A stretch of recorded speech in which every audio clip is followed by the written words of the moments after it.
क्या राहुल गांधी ने हिंदुओं का अपमान किया? नहीं किया। क्या भारतीय जनता पार्टी को लगता है कि राहुल गांधी पर हमला बोलने के लिए वो सिर्फ झूठ का सहारा लेगी? बिल्कुल उसने यही किया। दोस्तों, पूरी क्रोनोलॉजी देखिए। राहुल गांधी की भारत जोड़ो यात्रा शुरू होती है, भाजपा उन पर हमला बोलने के लिए झूठ का सहारा लेती है। न्याय यात्रा, झूठ का सहारा। कांग्रेस का घोषणा पत्र आता है तो उसमें भी प्रधानमंत्री स्वयं घोषणा पत्र को लेकर झूठ बोलते हैं। और अब कल जो राहुल गांधी ने ऐतिहासिक भाषण दिया, उसको लेकर भी भारतीय जनता पार्टी झूठ का सहारा ले रही है। यह कह रही है कि राहुल गांधी ने हिंदुओं को हिंसक बताया, हिंदुओं का अपमान किया। हाथ कंगन को आरसी क्या दोस्तों? सुनिए राहुल गांधी कितनी स्पष्टता से हिंदुओं के बारे में कह रहे हैं। वो शिव का सहारा ले रहे हैं और सबसे बड़ी बात वो ये कह रहे हैं कि हिंदू नहीं, भाजपा हिंसक है। सुनिए उन्होंने क्या कहा। आप शिव जी को देखें तो उनकी इमेज से आपको पता लगता है कि हिंदू डर नहीं फैला सकता, हिंदू हिंसा नहीं फैला सकता, हिंदू नफरत नहीं फैला सकता। और बीजेपी 24 घंटा नफरत, हिंसा, नफरत, हिंसा, नफरत, हिंसा। अब आप बताइए दोस्तों, शक कहां रह जाता है? मगर फिर भी भाजपा और उसके प्रचार तंत्र और उसके पालतू मीडिया ने लगातार राहुल गांधी के बारे में कल झूठ बोला। सबसे शॉकिंग, राहुल गांधी लाइव भाषण दे रहे होते हैं और प्रधानमंत्री उठते हैं और कहते हैं हिंदुओं का अपमान हुआ, जबकि सबने सुना और राहुल गांधी स्पष्ट करते हैं कि प्रधानमंत्री नरेंद्र मोदी हिंदू नहीं, भाजपा हिंदू नहीं, आरएसएस हिंदू नहीं। सिर्फ सुनिए सदन के अंदर किस तरह से प्रधानमंत्री ने दखल दिया था, यह पूरा नजारा देखिए दोस्तों। ये देश डर का देश नहीं है। तो हमारे सारे के सारे महापुरुषों ने अहिंसा की बात की, डर मिटाने की बात की। डरो मत, डराओ मत, डरो मत, डराओ मत। और दूसरी तरफ शिव जी कहते हैं डरो मत, डराओ मत, अभय मुद्रा दिखाते हैं, अहिंसा की बात करते हैं, त्रिशूल को जमीन में गाड़ देते हैं। और जो लोग अपने आप को हिंदू कहते हैं वो 24 घंटा हिंसा, हिंसा, हिंसा, नफरत, नफरत, नफरत, असत्य, सत्य, असत्य।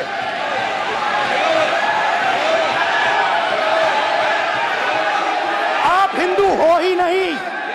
हिंदू धर्म में साफ लिखा है सत्य के साथ खड़ा होना चाहिए, सत्य से पीछे नहीं हटना चाहिए, सत्य से नहीं डरना चाहिए।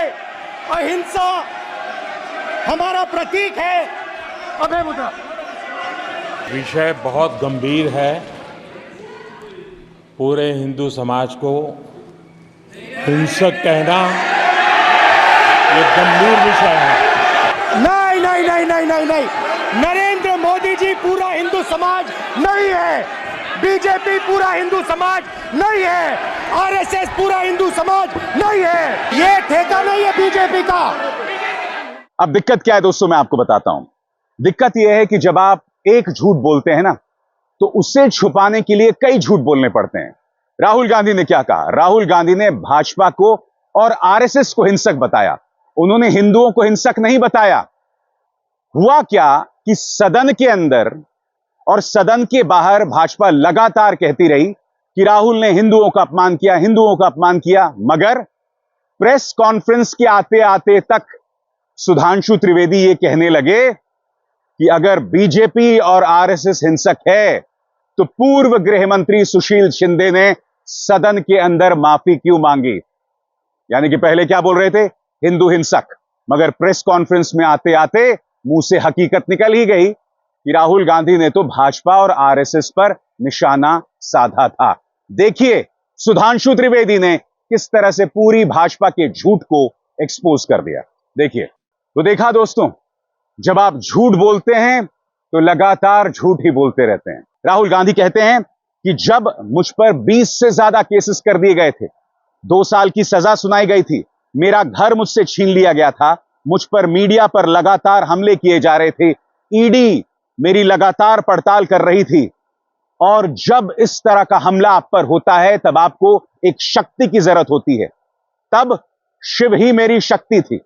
उन्होंने मुझे ताकत दी ताकि मैं इस हमले का सामना कर सकूं। भारत जो एक विचार है, जिस तरह से उन्हें तबाह करने की कोशिश की जा रही थी, मैं उसका सामना कर सकूं। सुनिए राहुल ने क्या कहा था। I myself was attacked by order of the government of India, by order obviously of the Prime Minister of India. 20 plus cases, 2-year jail sentence, my house taken away, no problem. Relentless attack in the media 24/7, every single day, abuse, attack.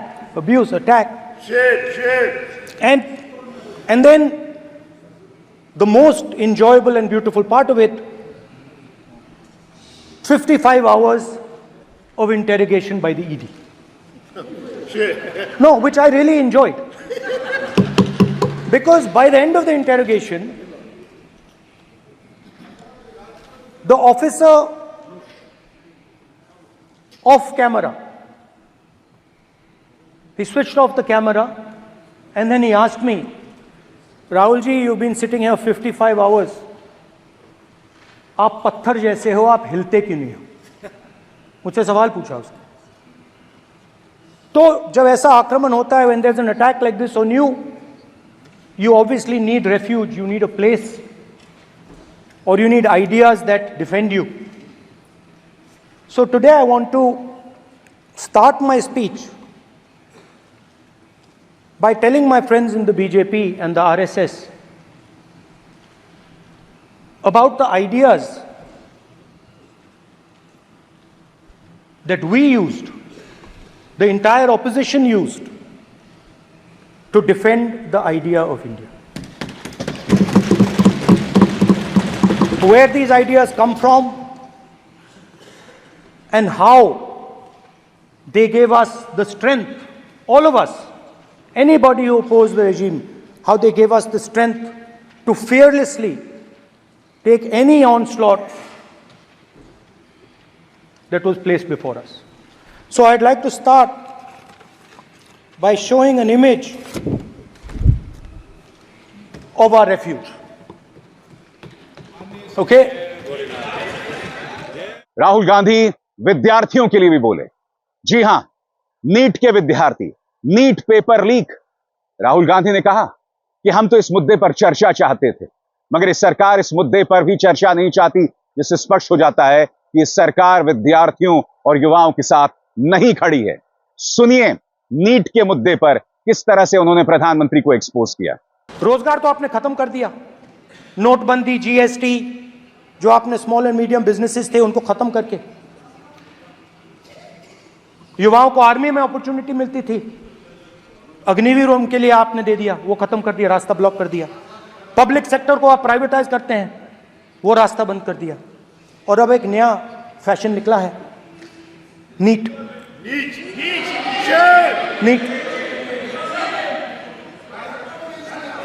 Professional exams को आपने commercial exams में बदल दिया है। NEET is not a professional exam, NEET is a commercial exam. NEET में एक student topper हो सकता है, एक्सेलेंट स्टूडेंट हो सकता है, मगर अगर उसके पास पैसा नहीं है, मेडिकल कॉलेज में नहीं जा सकता। सिंपल सी बात। नीट का पास मार्क 22% है। वो पूरा का पूरा एग्जाम, सर एजुकेशन मिनिस्टर पूरा का पूरा एग्जाम अमीर बच्चों के लिए बनाया गया है। कोटा में पूरे के पूरे एग्जाम को आपने सेंट्रलाइज किया। हजारों करोड़ रुपए बन रहे हैं, हजारों करोड़ रुपए बन रहे हैं, और कमर्शियल पेपर जो आपने बना रखे हैं, कमर्शियल एग्जाम्स, 7 साल में 70 बार पेपर लीक। प्रेसिडेंट्स एड्रेस में ना नीट की बात होगी, ना अग्निवीर की बात होगी, ये बातें नहीं होंगी। और हमने कहा, हम स्पीकर सर, हमने कहा कि एक दिन का डिस्कशन अलाउ कर दीजिए। हम आपके साथ खड़े होकर इसको रिजॉल्व करना चाहते हैं। इंस्टीट्यूशनल फेलियर है, हम आपकी मदद करना चाहते हैं, रिजॉल्व करना चाहते हैं। सरकार कहती है नहीं, डिस्कशन नहीं होगा, भविष्य का डिस्कशन हो ही नहीं सकता। और दिलचस्प बात यह है कि उनके सामने एक ऐसे स्पीकर थे, ओम बिरला, जिनके पक्षपात को लेकर विपक्ष लगातार उन पर हमला बोलता रहा है। उन्होंने ओम बिरला से कहा कि ओम बिरला साहब, जब आप प्रधानमंत्री नरेंद्र मोदी से मिलते हैं तो आप पूरी तरह से झुक जाते हैं, मगर जब आप मुझसे हाथ मिलाते हैं तो आप बिल्कुल अपनी पीठ को सीधा करके मुझसे हाथ मिलाते हैं। यह फर्क क्यों? और उन्होंने बाकायदा तथ्यों के साथ ओम बिरला साहब को एक्सपोज किया। इस पूरे मंजर को देखिए, राहुल गांधी ने क्या कहा। इसमें आप दो चीजें देखने वाले हैं, एक तरफ राहुल गांधी कह रहे हैं और नीचे जो बात राहुल गांधी कह रहे हैं वो स्पष्ट, वो साबित होती दिख रही है। आपके चेयर है, आप संभालें। And I want to shake your hand. I need to smile. Please, when I shake your hand, you stood straight like this and shook my hand. And when Modi ji shook your hand, you bowed down and shook his hand.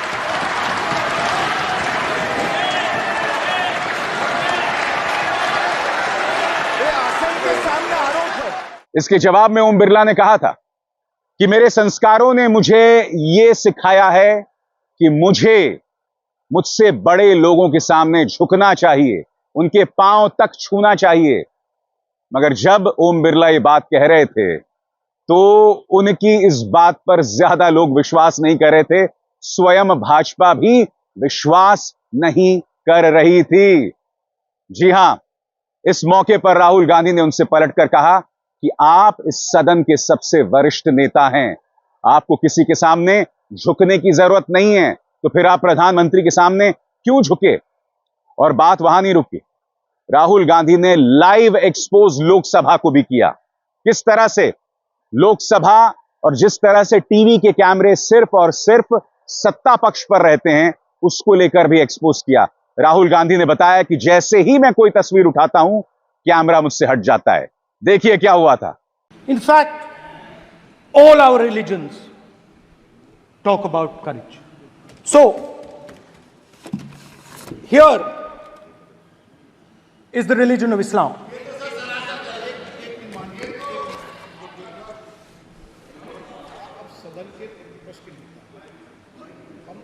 आपसे ये अपेक्षा ठीक है, मैं दिखाऊंगा नहीं sir, कैसे करूं? मैं समझाना चाहता हूं, वो समझा नहीं पा रहा हूं। समझदार है यहाँ पर, सब चुनकर आते सर, हैं। बात नहीं बन रही, चुनकर भेजा है, मजा नहीं आ रहा है। जनता ने सबको चुनकर भेजा। आप एड्रेस करें, जनता अब ने। कांग्रेस पार्टी ने शिव जी की फोटो दिखा दी है, गुस्सा हो गए। अब देखिए राहुल गांधी जिस तरह से लगातार हमला बोल रहे थे, एक मौका ऐसा आया कि गृह मंत्री को ओम बिरला साहब से कहना पड़ा कि हमें संरक्षण दीजिए, हमें बचाइए। राहुल गांधी के भाषण का क्या असर हुआ, देखिए अमित शाह के बयान में वो जाहिर होता है। तो कैसे सदन में चल सकता है मान्यवर? आप एक तरफा नियमों के ऊपर जाकर उनको रियायत दे रहे हो मान्यवर, हमें संरक्षित करिए, ऐसे नहीं चलता है। बकौल राहुल गांधी, प्रधानमंत्री नरेंद्र मोदी का शासन डर का शासन है। आपने किसानों पर भी 3 काले कानून लाकर उन्हें डराने की कोशिश की। किस तरह से किसानों का भी जिक्र राहुल गांधी ने किया, आइए सुनते हैं। तो किसानों को जो हमने लैंड एक्विजिशन बिल तैयार किया था सही मुआवजा दिलाने के लिए, उसको आपने रद्द किया।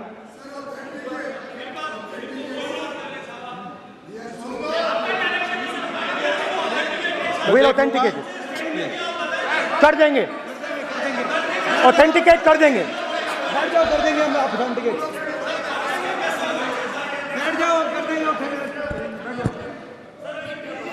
उसके बाद किसानों को डराने के लिए, याद रखिए शिव जी कहते हैं डरो मत डराओ मत, किसानों को डराने के लिए आप 3 नए कानून लाए। प्रधानमंत्री ने उनसे कहा कि ये आपके फायदे के कानून हैं। सच्चाई थी कि वो अदानी जी, अंबानी जी के फायदे के कानून थे। हिंदुस्तान के सारे किसान खड़े हो जाते हैं। आज तक सड़क ब्लॉक है।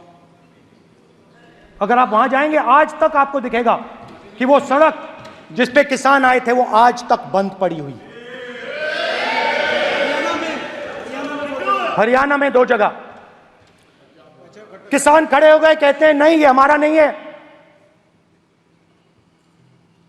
आप हमारे से हमारी मेहनत का फल छीनना चाहते हो, हम इस बात को एक्सेप्ट नहीं करेंगे। आप उनसे बात नहीं करते, आप उनको कहते हो, आप बात नहीं करते।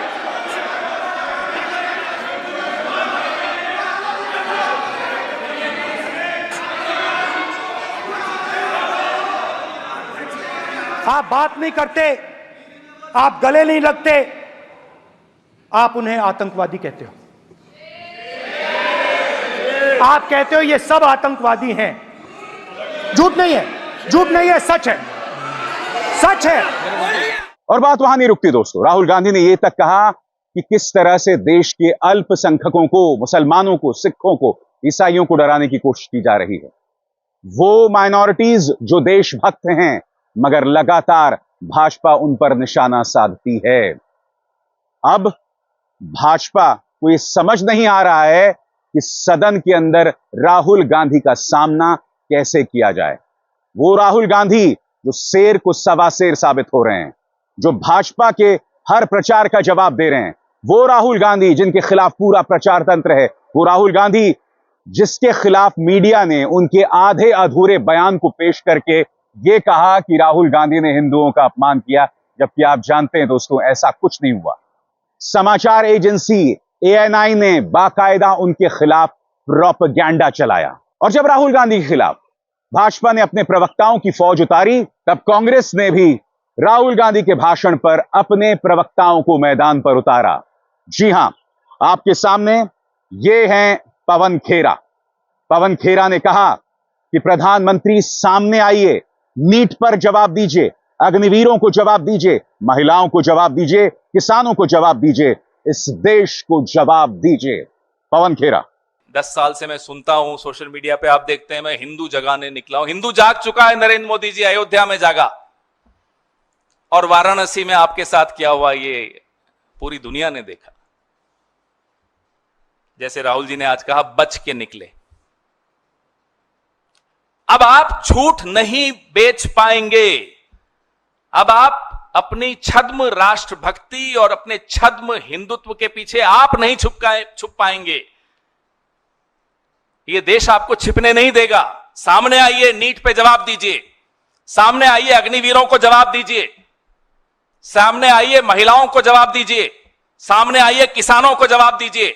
सामने आइए, इस देश को जवाब दीजिए। पवन खेरा ने यह भी कहा कि क्या कुछ बौने लोग हिंदुओं के विचारों और हिंदुओं के ठेकेदार हो गए। करारा हमला बोलते हुए कहा कि क्या कुछ बौने लोग हिंदुओं की विशाल विचारधारा पर कब्जा कर उसे अपने साइज का बना देंगे। करारा प्रहार पवन खेरा द्वारा। सुनते हैं। गंगा कहां से शुरू होती है और कहां खत्म होती है, इसके उत्तर में हिंदू धर्म की पूरी परिभाषा छुपी है। क्या गंगा गंगोत्री से शुरू होती है या आसमान से शुरू होती है और समुद्र में जाकर और फिर से आसमान में चली जाती है? यह है हिंदू विचार। उसका कोई शुरुआत नहीं है, कोई अंत नहीं है। उस विचार के ये बौने लोग ठेकेदार बनेंगे। इतने बड़े विचार को ये बौने उस विचार पे कब्जा करके उसको अपनी ही साइज का बना देंगे। इतने बड़े विचार को बौना बनाने की कोशिश करेंगे और हम होने देंगे? हम अब तक तो सोचते थे कि संवैधानिक संस्थाओं को बचाने की लड़ाई हम लोग लड़ने निकले हैं। हम अब तक ये सोचते थे कि हम एक दूसरे के अधिकारों की रक्षा की लड़ाई लड़ने निकले हैं। हम सोचते थे कि हम देश की जो 75 साल से जो लोकतंत्र चल रहा है उसको बचाने की लड़ाई लड़ने निकले हैं। लेकिन पिछले 10 साल में हम समझ गए, माफ कीजिएगा, इस बहुत ही विशाल विचार जिसको हम हिंदू विचार कहते हैं, धर्म से बहुत ऊपर है, उसको भी, उसकी छवि को भी बचाने का काम हम सबको करना होगा।